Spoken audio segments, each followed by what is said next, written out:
Merci de votre fidélité à la télévision Futur Média, Soir d'Info, la suite avec la professeure Penda Mbow. Bonsoir. Oui, bonsoir Chérif. Merci d'être avec nous ce soir. Ça y est, nous connaissons les 20 candidats à la magistrature suprême. C'est un record que vous inspirent ces différents profils qui aspirent à nous gouverner, professeur. Permettez-moi, Chérif, avant de répondre à votre question, de présenter mes condoléances les plus attristées à la famille de Feu Thione Seck, un grand artiste sénégalais. Mes condoléances vont aussi à l'ensemble des artistes du Sénégal et plus particulièrement la famille Ngéwal. Et le sort semble s'acharner sur cette famille depuis un certain temps. Que Dieu le Tout-Puissant leur donne la possibilité et la force de dépassement et de supporter.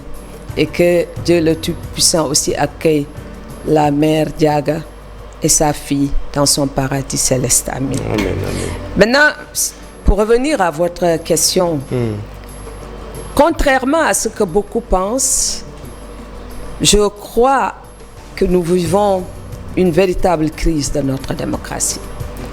Tout à l'heure, j'ai regardé un peu les différentes élections présidentielles et combien de candidats il y a eu depuis 1962 jusqu'à maintenant.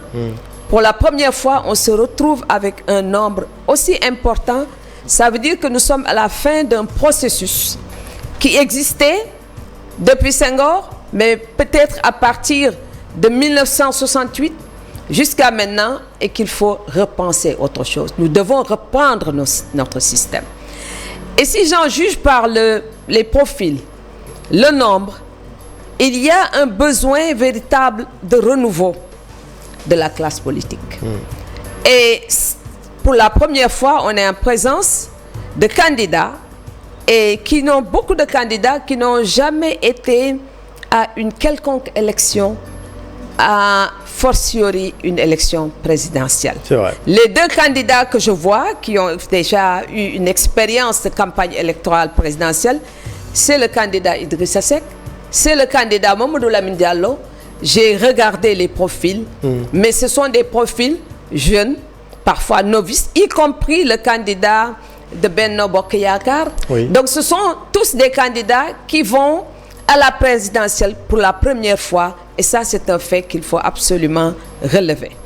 La deuxième chose qu'il faudra relever... Vous le relevez pour le regretter ou bien... C'est-à-dire, c'est bien de renouveler, le renouveau est toujours bien, oui. Mais quand on voit le contexte et les conditions, parce que pour moi un leadership ça se construit sur plusieurs années, voire plusieurs générations, une ou deux générations, et un leadership a besoin à la fois de s'asseoir sur des capacités intellectuelles très puissantes, mais aussi sur une vision politique. Donc c'est une inquiétude que vous pointez. Je pointe une inquiétude. Je me dis de toute façon, rien ne se fera et ne se terminera avec cette élection présidentielle. Peut-être la construction ou la reconstruction viendra essentiellement après la présidentielle, parce qu'on ne peut pas avoir une société aussi fracturée, un pays où il y a des dissensions profondes, et vouloir bâtir quelque chose à partir d'une élection présidentielle. Oui. On aura besoin véritablement d'une réconciliation nationale, d'une application, ne serait-ce que des conclusions des assises nationales, pour mener un certain nombre de réformes et arriver à... Parce que si quelqu'un est élu à partir de février 2024, et si on se retrouve à cette situation tendue, comment va-t-il diriger ce pays et sur quelle base? On va revenir sur les réformes, absolument, professeur, parce que vous prenez la réactualisation des assises nationales. On va en parler dans un tout petit instant, mais restons sur la présidentielle. Après ce tableau général que vous avez dressé, dans la décision du Conseil constitutionnel, il y a en fait et une surprise. La disqualification officielle d'Ousmane Sonko, c'est un fait. La surprise, en revanche, c'est l'irrecevabilité de la candidature de Karim Wade. Qu'en pensez-vous? Alors pour moi, la candidature de Karim Wade, je me posais beaucoup de questions sur le fait qu'il soit absent du Sénégal depuis au moins 7 ans, qu'on ne l'a pas vu. Même s'il venait pour se retrouver face à la justice, à mon avis, il devait revenir dans le pays pour rencontrer ses camarades, discuter avec son parti. Ça pour moi, ça a été une préoccupation. Oui. La deuxième, si j'étais du PDS, en tout cas, ça aurait été une préoccupation. Ça ne les dérange pas vraiment, mais bon. Deuxième chose, ça les dérange, peut-être ils n'ont pas eu le choix. L'occasion de le dire. La deuxième chose, c'est que ce décret qui est venu tardivement, c'est comme si on voulait manipuler un peu la justice sénégalaise, et ça à mon avis, c'était pas très opportun. On aurait dû même laisser comme ça la discussion autour de la double nationalité. Peut-être que ça aurait été plus profitable à Karim Wade que le fait de sortir un décret la veille justement de la réunion du Conseil constitutionnel. Pour vous, il y avait anguille sous roche. C'était pas une bonne chose, parce que aussi les magistrats devaient avoir, disons, l'impression d'être un peu manipulés. Et que vous savez, les relations toujours entre la France et ses anciennes colonies est une relation très difficile. Absolument. Même s'il n'y avait pas... C'est une relation incestueuse. Même s'il n'y avait derrière rien, les gens ne manquaient pas de voir derrière ce décret, en tout cas, une certaine manipulation et une implication de la France dans le jeu démocratique. Et c'est là que c'est intéressant, professeur Penamou, puisque c'est une application à la lettre, en stricto sensu, j'allais dire, de l'article 28 de la Constitution. Cette Lex Duralex, me diriez-vous certainement, mais au vu de la généalogie de Karim Wade, son parcours au cœur de l'État du Sénégal, est-ce que ça ne pose pas problème tout de même? Ça pose problème, et je crois que même Karim, tout le monde l'attendait en disant, est-ce que ce n'est pas un soulagement pour lui d'ailleurs? Tout le monde l'attendait au moment de la campagne électorale. Sur quel registre il allait mener cette campagne à partir, vous savez, la présence aujourd'hui et la tyrannie des langues nationales. Tout le monde se posait des questions par rapport à ça. Mais Chérif, il y a un problème. À mon avis, il faudra en discuter après, quand on aura à faire des réformes. Moi, j'ai toujours eu un problème par rapport justement à l'élite sénégalaise. Beaucoup font, disons, naître leurs enfants en dehors du Sénégal, aux États-Unis, en France, et on voit beaucoup d'enfants de ponte du Sénégal voyager avec des passeports non sénégalais. Ça pose problème, c'est-à-dire la question de la nationalité et le patriotisme. Ce que représente le patriotisme, la fierté. Et ne soyons pas étonnés que les jeunes qui aujourd'hui quittent le Sénégal pour partir voir ailleurs, parce qu'on ne croit pas en soi. Nous ne croyons pas en nous-mêmes. Pour être précis et prolonger cette réflexion, professeur Penamou, est-ce que cette disposition de la Constitution, donc le fameux article 28, n'est pas discriminatoire finalement? Je ne sais pas si c'est discriminatoire ou pas, mais il y a un vrai problème par rapport à notre nationalité. Quand on veut faire de la politique, quand on a des ambitions par rapport à la nation, il faudra absolument renoncer. Et il n'est pas le seul. Il y en a d'autres aussi. Si on était allé beaucoup plus loin, on allait trouver qu'ils avaient une double nationalité. Parfois, qu'ils héritent de leur mère, de leur femme, de leurs épouses, etc. Mais ça va beaucoup plus loin. Il faut que les gens arrêtent d'aller faire accoucher leurs femmes en dehors du territoire national. En tout cas, la France a voté récemment une loi pour enlever le droit du sol. Ça reste maintenant au Conseil constitutionnel. Et moi, je trouve que la loi sur l'immigration est une réponse de la France par rapport à la France dégage. C'est-à-dire quand on a un certain discours, il faudra en assumer aussi toutes les conséquences. On ne peut pas aussi attaquer la France et que la France, elle réagit. Et c'est à nous, aujourd'hui aussi, de savoir ce que nous voulons faire de nous, de notre société, la vision que nous avons par rapport à nous, en nous disant que le Sénégal est un pays qui a des capacités et nous ne pouvons plus continuer cette relation incestueuse avec certaines grandes puissances. Si ce n'est pas la France, ce sont les États-Unis. Si ce ne sont pas les États-Unis, je ne sais plus. Beaucoup d'enfants ici ont des passeports étrangers. Beaucoup d'enfants et de parents. Et de parents. C'est ça qu'il faut dire. Et de parents, même si c'est que quand on a des responsabilités, on n'a pas le droit de faire ça. Alors, juste pour être précis par rapport à la loi sur l'immigration votée par la France, la loi qui doit être validée ou en tout cas revue par le Conseil constitutionnel français. Je pense que c'est prévu pour jeudi prochain. Mon retour au Sénégal pour parler du fait maintenant. C'est la disqualification actée, désormais officielle donc de la candidature de Ousmane Sonko. 3 candidats peuvent éventuellement porter l'électorat de l'ex-Pastef. Vous avez suivi le journal, il y a des discussions qui commencent. Comment voyez-vous également cette nouvelle donne? Pour la première fois dans l'histoire du Sénégal, je vois une telle situation. C'est vrai, à l'impossible, nul n'est tenu. Il faudra absolument aller vers cette élection avec des discussions, des négociations. Mais l'essentiel se fera bien après la présidentielle. Quel que soit par ailleurs le résultat de cette élection présidentielle. On ne peut pas continuer à gouverner le Sénégal de cette manière-là. Et je crois que les hommes politiques, ceux qui aspirent à nous gouverner, doivent aussi savoir raison garder. On ne peut pas avoir près de 200 prétendants, une centaine de candidats qui déposent leur dossier au Conseil constitutionnel. Comment voulez-vous qu'on organise une élection sérieuse dans ces conditions-là? Ce n'est pas possible. Deuxième chose, les partis politiques et des courants importants aujourd'hui semblaient être exclus. Alors moi, je pense que la situation politique du Sénégal est une situation kafkaïenne. Voilà un parti politique qui est dissous, son leader se trouve en prison, le candidat est en prison, mais ce parti a un groupe parlementaire au niveau de l'Assemblée nationale. Ce parti a des conseillers ou dirige des départements ou des conseils municipaux. Mais dans quelle démocratie sommes-nous? Il nous faut rationaliser de mon point de vue à tout égard. On ne peut pas aller, parce que le Sénégal a une autre trajectoire, on ne peut pas aller vers une conférence nationale, par exemple. Mais je crois qu'on aura besoin d'un comité de réconciliation nationale. À côté de cela, parce que vous décrivez la situation de l'ex-Pastef, à côté de cela, il y a le collectif des candidats recalés qui dénonce également un coup d'État électronique du Conseil, pour reprendre la formule de Abdourahmane Diouf. Vous avez suivi ce processus de vérification des parrainages et le charivari qui en a découlé. Peut-on aller vers une élection apaisée dans ces conditions? Non, je ne crois pas. Et puis, peut-être que la récomposition, d'ailleurs, va se faire avant la lettre. Parce que si ces candidats recalés vont se retrouver derrière un candidat ou un autre, ça veut dire qu'ils vont construire comment on appelle ça, une victoire, une défaite ensemble. Et ça ne va pas laisser... Ça ne va pas les laisser, une fois l'élection terminée, ils vont se disloquer et partir.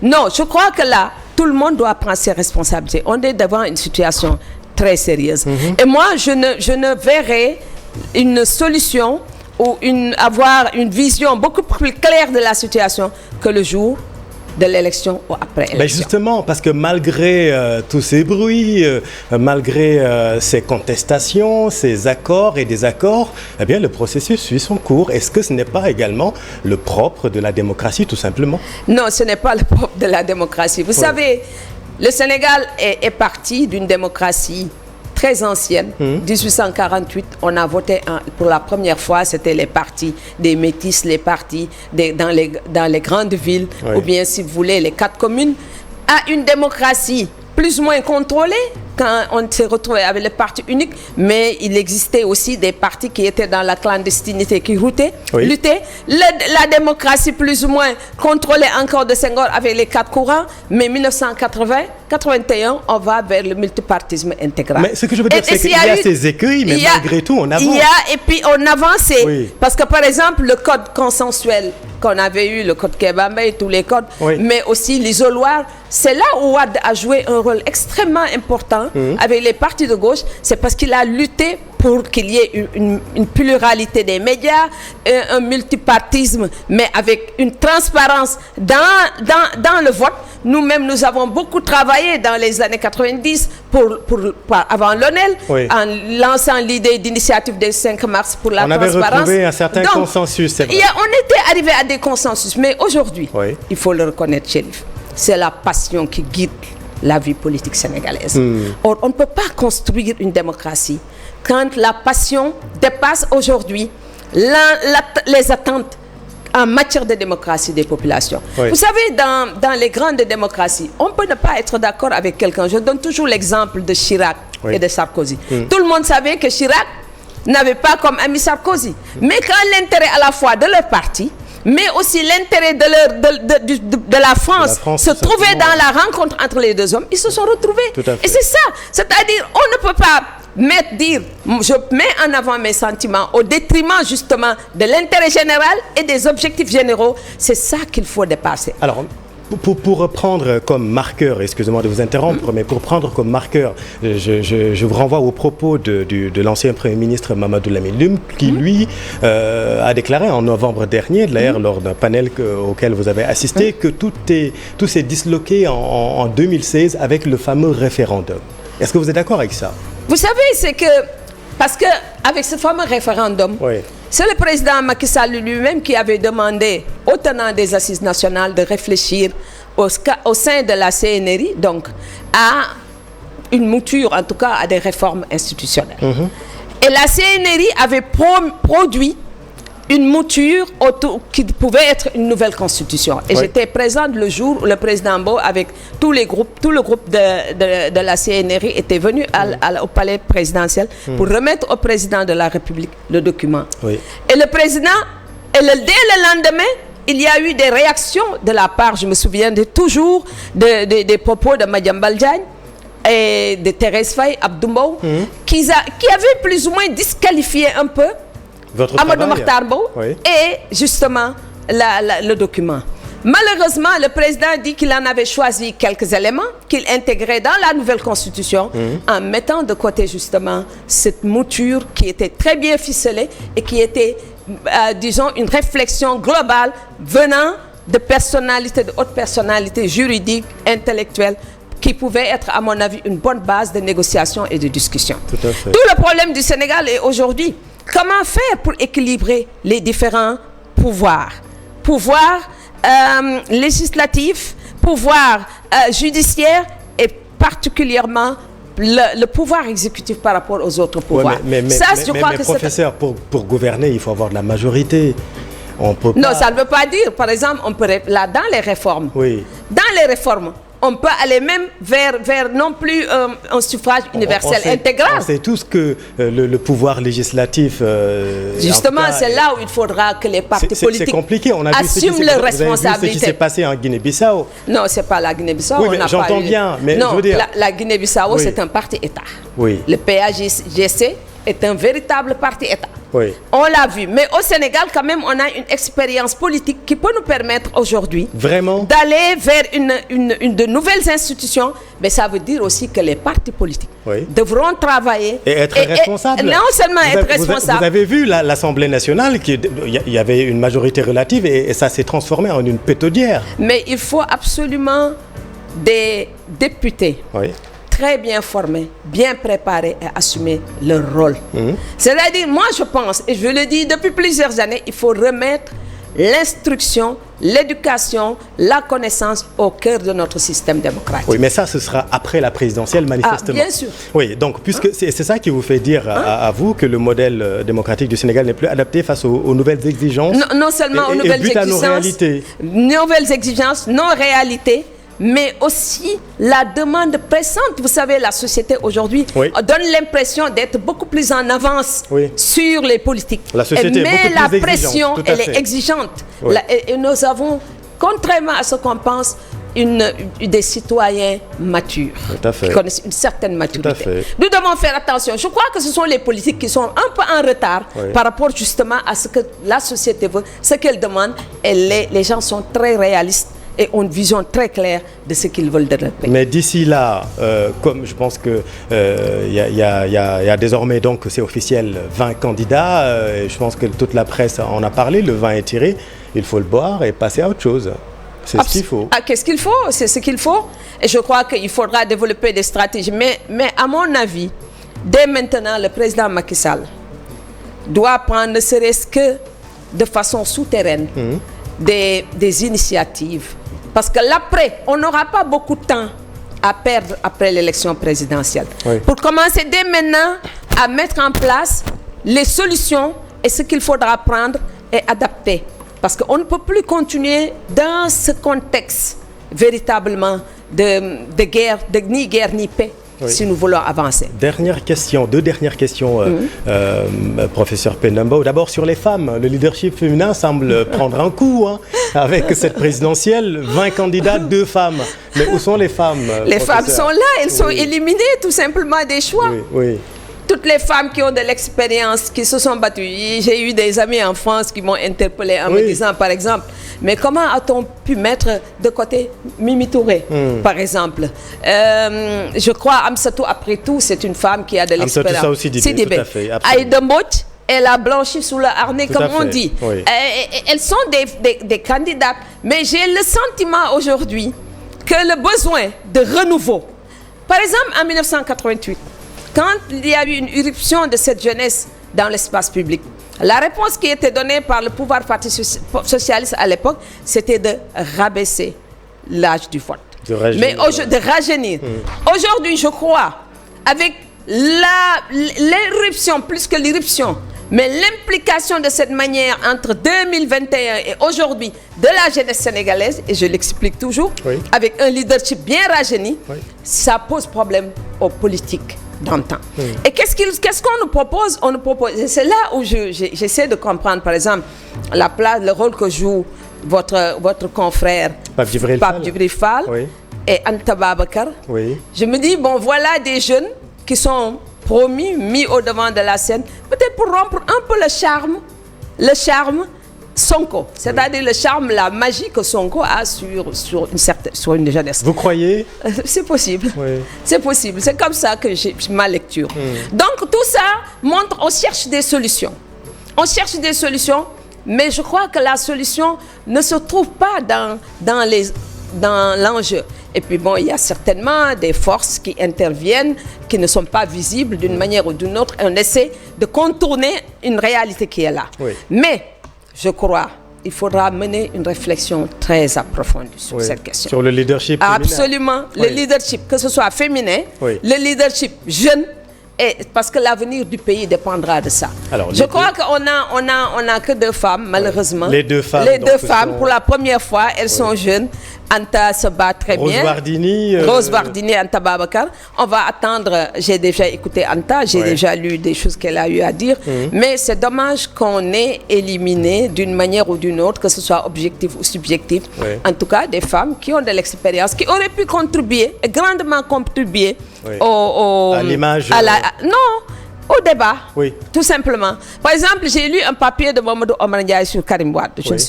J'ai beaucoup aimé ce papier, même si, bon, je ne suis pas toujours d'accord. Mais la participation au débat est quelque chose de très important, parce que ça va permettre un renouvellement des idées. On a besoin de nouvelles idées, parce que ce pays, pour le construire, il faudra véritablement une réflexion approfondie, une vision bien claire, mais une grande implication aussi de toutes les couches de la société. Et particulièrement, si on a pu avoir à l'alternance en 2000, c'est parce que les femmes avaient changé la manière de voter. Si aujourd'hui, ce qu'on nous propose, parce que bon, je pense que c'est vraiment dommage qu'on ne puisse pas avoir de l'expérience féminine. En l'occurrence, Amsatou aussi Dibé, Aminata, peut-être Aïda Mbodj, etc.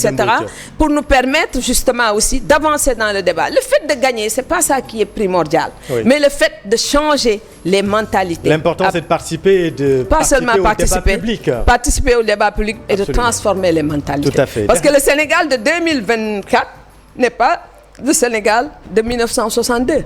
Il est vrai, entre la nomination de Mme Maïmouna Kane comme secrétaire d'État à la condition féminine et aujourd'hui, le renouveau démocratique s'est fait essentiellement par les femmes. Et c'est ça qu'il fallait absolument, il fallait en tenir compte. Mais je dis toujours, et j'accuse toujours les hommes, ils continuent toujours à distribuer les prébendes et les postes.